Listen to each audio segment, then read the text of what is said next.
نبی پاک صلی اللہ علیہ وسلم کے صحابی حضرت تمیم داری رضی اللہ تعالیٰ عنہ فرماتے ہیں میں حضور کے ساتھ تھا، ایک جگہ کھڑے تھے، ہم بہت سارے صحابہ تھے، ایک اونٹ دوڑا دوڑا آیا، اس نے پہلے حضور کی قدم چومے، پھر کان میں کچھ کہا اونٹ نے، تو حضور فرمانے لگے تو فکر نہ کر، اگر تو سچا ہے تو تیری مدد ہوگی، اور اگر تو جھوٹا ہے تو تجھے تیرے جھوٹ کی سزا ملے۔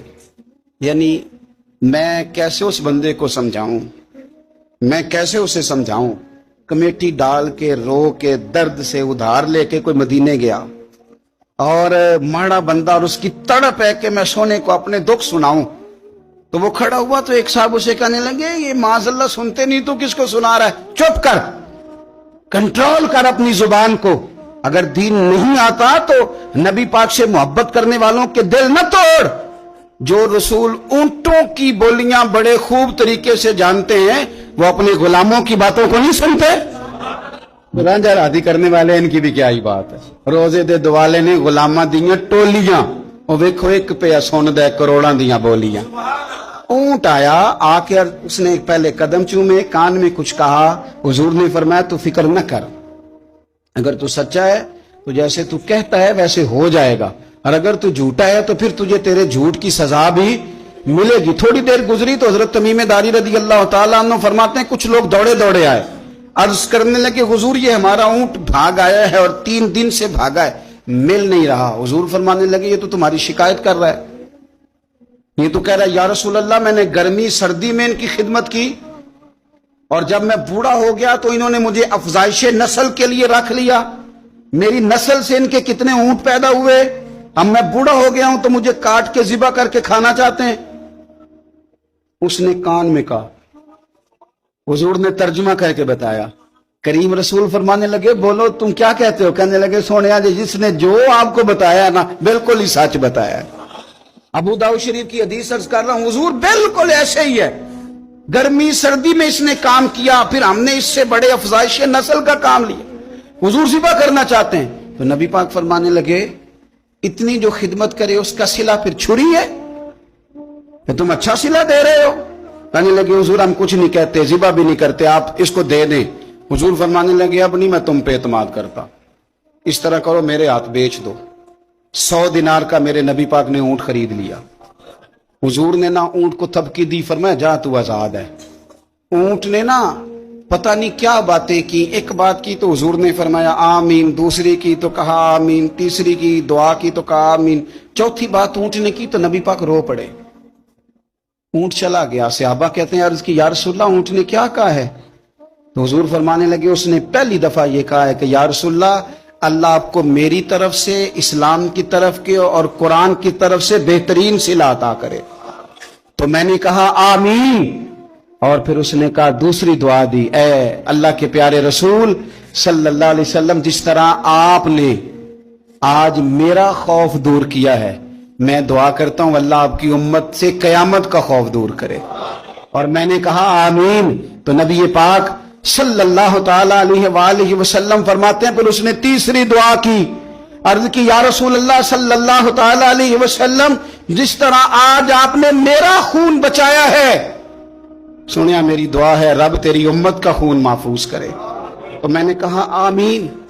حضور فرماتے ہیں پھر اس نے چوتھی دعا کی، یا رسول اللہ میری دعا ہے آپ کی امت لڑے نہ، جنگ و جدال نہ کرے، آپس میں گلے نہ کاٹے۔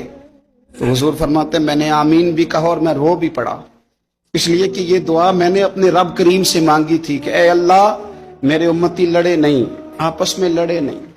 تو یارو بچے لڑتے ہیں، بچے لڑتے ہیں تو کیا باپ خوش ہوتا ہے؟ وہ تو پریشان ہوتا ہے، روتا ہے، میری امت لڑے نہ۔ تو میرے رب کریم نے فرمایا محبوب یہ دعا مجھ سے نہ مانگیے، یہ خدا کی حکمت کا تقاضا ہے، یہ لڑیں گے۔ تو نبی پاک صلی اللہ علیہ وسلم فرماتے ہیں جب لڑائی کی بات کی تو میں نے پھر اس وقت میں آبدیدہ ہو گیا، میں رو پڑا، یہ نازک مسئلہ ہے، تکلیف والا ہے کہ یہ لڑیں گے، کچھ لوگ فرقے بنا لیں گے، الگ عقیدے گھاڑ لیں گے اور سچے سچے مسلمانوں سے لڑیں گے۔ میرے بھائی یاد رکھ لیں کہ رسول پاک تو جانور اندھیرے میں ڈوب جائے تو نکال دیتے ہیں، تو امتی کیوں کہیں اور روشنی تلاش کرتا پھرتا ہے؟ وہ روز کہے کہ ماہ مدینہ اپنی تجلی عطا کرے. یہ ڈھلتی چاندنی تو پہر دو پہر کی ہے. میرے رسول پاک صلی اللہ علیہ وسلم ہر ایک کا خوف دور کر دے, ہر ایک کی پریشانی دور کر دے, ہر ایک کو حضور نواز دے, ہر ایک پر کرم نوازی. عارف رومی رحمت اللہ علیہ فرماتے ہیں کہ مثال دینے کے لیے بات سمجھاتے ہیں. فرماتے ہیں ایک شخص جنگل میں لکڑیاں کاٹنے جایا کرتا تھا تو شیر سے دوستی ہو گئی, یعنی ڈائریکٹ بادشاہ سے دوستی ہو گئی. اور بادشاہ بھی وہ جو جنگل کا بادشاہ ہے, جنگل کے بادشاہ سے دوستی ہو گئی. اب وہ لکڑہارا غریب آدمی تھا, لکڑیاں تو کاٹنی ہوتی تھی. تو وہ